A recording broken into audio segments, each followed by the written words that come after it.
देखिए, मैंने आपको अभी ऑक्सीकरण संख्या निकालना सिखाया कि ऑक्सीकरण संख्या का अब यूज़ कहाँ पर होगा। देखिए, ऑक्सीकरण संख्या का जो यूज़ होगा वो कैसे यूज़ होगा, हम अब जो हमारा टॉपिक है वो यहाँ पर पूछा जाता है टॉपिक में कि ऑक्सीकारक और अपचायक पदार्थ, ऑक्सीकारक और अपचायक पदार्थ क्या होते हैं। तो ऑक्सीकारक और अपचायक पदार्थ क्या होते हैं, डेफिनेशन पढ़ लेते हैं जरा। ऑक्सीकारक और अपचायक पदार्थ की डेफिनेशन क्या है कि वह पदार्थ जो किसी दूसरे पदार्थ को ऑक्सीकृत करता है, वह पदार्थ जो किसी दूसरे पदार्थ को ऑक्सीकृत कर दे वो ऑक्सीकारक पदार्थ है। ऑक्सीकृत मतलब कर दे कि आपका ऑक्सीजन से अभिक्रिया हो जाए, वो ऑक्सीकारक पदार्थ हो जाएगा। कहने का मतलब जो पदार्थ किसी दूसरे पदार्थ को अपचयित कर दे, अपचयित करता है, अपचायक पदार्थ कहलाता है। मतलब जो ऑक्सीकृत करता है वो ऑक्सीकारक पदार्थ है, और जो अपचयित करता है वो अपचायक पदार्थ है। ये तो डेफिनेशन हो गई आपकी। अगर आपसे कोई अभिक्रिया दे दे और पूछे कि इसमें ऑक्सीकारक और अपचायक पदार्थ कौन सा है, तो आपको ये अभिक्रिया मतलब ये जो डेफिनेशन है दूसरी वाली, अथवा करके आपको जो डेफिनेशन दी है, इस डेफिनेशन की सहायता से आप ऑक्सीकारक और अपचायक पदार्थ आराम से बता सकते हैं। देखिए, वह रासायनिक अभिक्रिया जिसमें ऑक्सीकरण संख्या में वृद्धि होती है, ऑक्सीकरण संख्या में वृद्धि हो गई, ठीक, ऑक्सीकरण अभिक्रिया, और पदार्थ अपचायक कहलाता है। मतलब वह अभिक्रिया जिसमें ऑक्सीकरण संख्या में वृद्धि होगी, ऑक्सीकरण अभिक्रिया होगी, और पदार्थ कौन सा होगा, अपचायक पदार्थ होगा।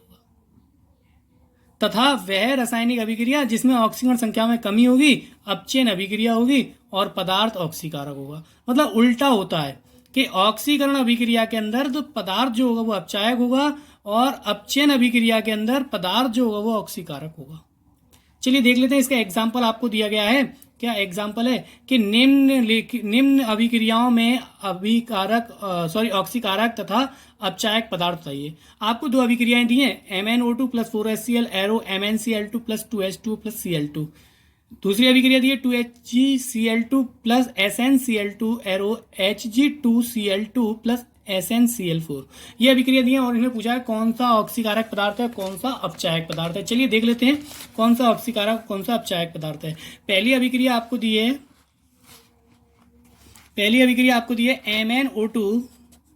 MnO2 plus 4HCl arrow MnCl2 plus 2H2O plus Cl2। अब कौन सा ऑक्सीकारक पदार्थ है, कौन सा अपचायक पदार्थ है, वो आपको एरो से पहले ही बताना है कि दो पदार्थ दिए हुए हैं, एक MnO2 एक HCl। अब इसमें से बताना है कौन सा ऑक्सीकारक कौन सा अपचायक है। तो इन दोनों को बताने से पहले इसे क्या करते हैं, दो अभिक्रियाएं बना लेते हैं, Mn के साथ Mn वाली और Cl के साथ Cl वाली। H2O का मतलब नहीं होता, H2O से कोई मतलब नहीं रखते हैं। तो देखिए MnO2 एरो MnCl2, ठीक, और दूसरी अभिक्रिया बनेगी हमारी क्या, HCl एरो Cl2। आगे वाली संख्या से कोई महत्व नहीं, आगे वाली संख्या को लो या मत लो कोई फर्क नहीं पड़ता, हमें लेना ही नहीं है। हम क्या करेंगे, हम सिंपल करेंगे, हमें लेना नहीं है। हम आगे वाली संख्या को नहीं लेंगे, जो आगे संख्या लगी है हम उसको नहीं लेंगे। तो हम बात करते हैं अब कि इसमें ऑक्सीकरण संख्या। अब मैंने बताया था ऑक्सीकरण संख्या, तो दोनों तरफ सेम निकालते हैं, इधर भी Mn की, इधर भी Mn की, इधर Cl की, इधर Cl की। चलिए निकाल के देख लेते हैं। अब सबसे पहले हमारा MnO2 में Mn की निकालनी है। किसकी निकालनी है, MnO2 में Mn की। तो Mn की निकालेंगे, x प्लस 2 माइनस के 2 इज इक्वल टू 0। तो x माइनस का 4 इज इक्वल टू 0। तो x is equal to plus का 4 आ गया। कितना आ गया, प्लस का 4। तो MnO2 में Mn की ऑक्सीकरण संख्या कितनी आ गई, प्लस के 4। तो यहाँ पर हम प्लस के 4 रख देते हैं। कितना रख देते हैं, प्लस के 4।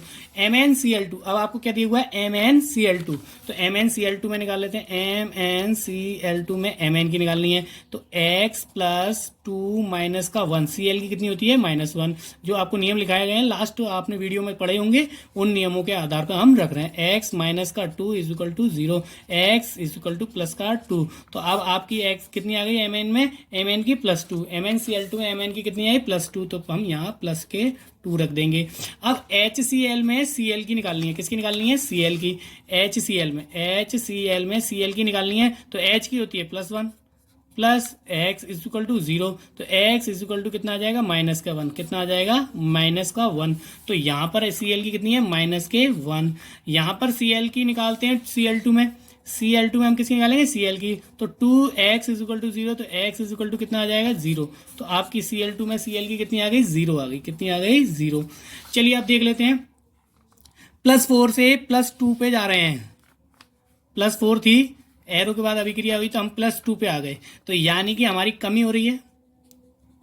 और कमी होती है, मैंने आपको डेफिनेशन में बताया था, अभी आपने डेफिनेशन पढ़ी कि वह रासायनिक अभिक्रिया जिसमें ऑक्सीकरण संख्या में वृद्धि होती है। चलो वृद्धि की बात छोड़ते हैं, अभी आगे देखते हैं इसमें कि अभिक्रिया और पदार्थ अपचायक कहलाता है, तथा वह रासायनिक अभिक्रिया जिसमें ऑक्सीकरण संख्या में कमी होती है, अपचयन अभिक्रिया। तो कमी हो रही है, आपको दिख रहा है इसके अंदर, तो ये कौन सी अभिक्रिया कहलाएगी, अपचयन अभिक्रिया। कौन सी अभिक्रिया, अपचयन अभिक्रिया। ये अपचयन अभिक्रिया हो गई, ठीक। अपचयन अभिक्रिया, कमी हो रही है। और मैंने बताया, और पदार्थ कौन सा कहलाता है, ऑक्सीकारक पदार्थ। तो यानी कि MnO2 जो है वो एक ऑक्सीकारक पदार्थ है। कौन सा पदार्थ है, ऑक्सीकारक पदार्थ। कौन सा पदार्थ, ऑक्सीकारक पदार्थ है, ठीक। अब इसके अंदर देखते हैं, इसके अंदर क्या हो रहा है, -1 से 0 पे जा रहे हैं, यानी कि वृद्धि हो रही है। और जब वृद्धि होती है तो मैंने आपको बताया कि वह रासायनिक अभिक्रिया जिसमें ऑक्सीकरण संख्या में वृद्धि होती है ऑक्सीकरण अभिक्रिया कहलाती है। कौन सी अभिक्रिया कहलाती है, ऑक्सीकरण। तो ये एक ऑक्सीकरण अभिक्रिया है। कौन सी अभिक्रिया है, ऑक्सीकरण अभिक्रिया। ये एक ऑक्सीकरण अभिक्रिया हो गई। और आपका पदार्थ मैंने बताया कि और पदार्थ अपचायक कहलाता है। क्या कहलाता है, पदार्थ अपचायक। तो ये पदार्थ जो है वो कौन सा पदार्थ है, अपचायक। कौन सा पदार्थ है, अपचायक पदार्थ। ये तो आपकी पहली रिएक्शन हो गई। ये पहली रिएक्शन आपको इसमें सॉल्व भी दी गई है कि आपको बताया भी गया है कि कौन सी अपचयन। देखो मैंने बताया ये अपचयन अभिक्रिया और ये ऑक्सीकरण अभिक्रिया। MnO2 कौन सा पदार्थ है, ऑक्सीकारक पदार्थ, और HCl कौन सा है, अपचायक पदार्थ। तो यही आपको बताना था कि निम्न अभिक्रिया में कौन सा ऑक्सीकारक पदार्थ है और कौन सा अपचायक पदार्थ है। हम यहाँ पे अभिक्रिया भी बता सकते हैं और पदार्थ भी बता सकते हैं इस नियम के आधार पर, ऑक्सीकरण संख्या के, ठीक। अगली रिएक्शन हम देखते हैं। अगली रिएक्शन हमारी कौन सी दी है आपको, कि Hg वाली दी है आपको। कौन सी दी है, Hg। तो देखिए हम देखते हैं 2HgCl2 plus SnCl2 arrow Hg2Cl2 और प्लस SnCl4। ये आपको एक अभिक्रिया दी है। अब मैंने बताया इस अभिक्रिया को क्या करते हैं, हम दो अभिक्रियाओं में तोड़ लेते हैं। आगे वाली संख्या से कोई महत्व नहीं, उसे छोड़ दो। हम पहली रिएक्शन लिखते हैं HgCl2 एरो Hg2Cl2, ठीक। दूसरी रिएक्शन जो बनेगी हमारी, क्या बनेगी इसमें से, देखिए SnCl2 एरो SnCl4। मतलब आपकी दो रिएक्शन बन चुकी हैं। अब दो रिएक्शन बनने के बाद इनमें क्या होता है, इसमें सेम अभिक्रियाओं की ऑक्सीकरण संख्या निकालते हैं। सेम अभिक्रिया की ऑक्सीकरण संख्या मतलब सेम तत्व की, Hg Sn Sn, इनकी निकाल लेते हैं। चलिए निकालते हैं। Hg की निकालते हैं। किसमें निकालते हैं, पहले HgCl2 में Hg की। देखिए HgCl2 में Hg की निकालनी है। x प्लस 2 माइनस के 1 is equal to 0, x minus का 2 इज इक्वल टू 0। तो x इज इक्वल टू कितना आ गया, प्लस का 2। कितना आ गया, प्लस का 2। तो हम यहाँ पर रख देते हैं कितनी, Hg कितनी आ गई, प्लस के 2। यहाँ पर Hg2Cl2 में निकालते हैं। Hg2Cl2 में Hg की निकालेंगे तो 2x प्लस माइनस का 2 इज इक्वल टू 0, ठीक है। ये इसकी -1 होती है, कितनी होती है वैसे, -1। तो 2 अगर गुणा करेंगे तो कितना आ जाएगा, -2, ठीक है। हमने डायरेक्ट स्टेप बढ़ा दिए। 2x माइनस का 2 इज इक्वल टू 0। तो x इज इक्वल टू आ जाएगा 2/2, तो कितना आ गया आपका 1। तो x इज इक्वल टू कितना आ गया, प्लस का 1। तो ये आपकी ऑक्सीकरण संख्या आ गई किसमें, Hg2Cl2 में Hg की कितनी आई, प्लस के 1। कितनी आ गई, प्लस के 1। अब SnCl2 में निकालते हैं, किसमें, SnCl2 में। तो SnCl2 में Sn की निकालनी है। किसकी निकालनी है, Sn की। x प्लस 2 माइनस के 1 इज इक्वल टू 0। तो x माइनस का 2 is equal to 0, x is equal to कितना आ गया, प्लस का 2। यहाँ पर SnCl2 में Sn की कितनी आ गई, प्लस के 2। कितनी आ गई, प्लस के 2। अब यहाँ पर SnCl4 है, क्या है ये, SnCl4। SnCl4 में Sn की निकालनी है। तो x प्लस 4 माइनस का 1 इज इक्वल टू 0। तो x माइनस का 4 is equal to 0, x is equal to कितना आ गया, प्लस का 4। तो इसमें SnCl4 में कितनी आ गई, प्लस के 4। तो यहाँ प्लस के 4 रख देते हैं, ठीक है। ये तो हमें पता चल गया। अब ये ऑक्सीकरण संख्या आ गई। अब आगे देखते हैं आगे क्या हुआ इसमें। अब वृद्धि हो रही है, किस में कमी हो रही है, बस ये पहचान करनी है। +2 से +1 पे जा रहे हैं, क्या हो रही है, कमी हो रही है, ठीक।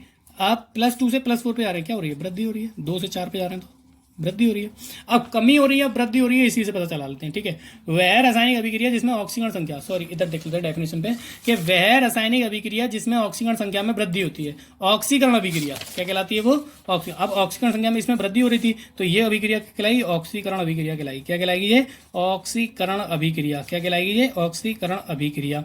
इसके बाद आपकी इसने बताया कि ऑक्सीकरण अभिक्रिया कहलाती है और पदार्थ अपचायक कहलाता है। पदार्थ क्या कहलाता है? अपचायक पदार्थ। तो यानी कि SnCl2 जो है आपका कौन सा पदार्थ है? अपचायक पदार्थ है। कौन सा पदार्थ है?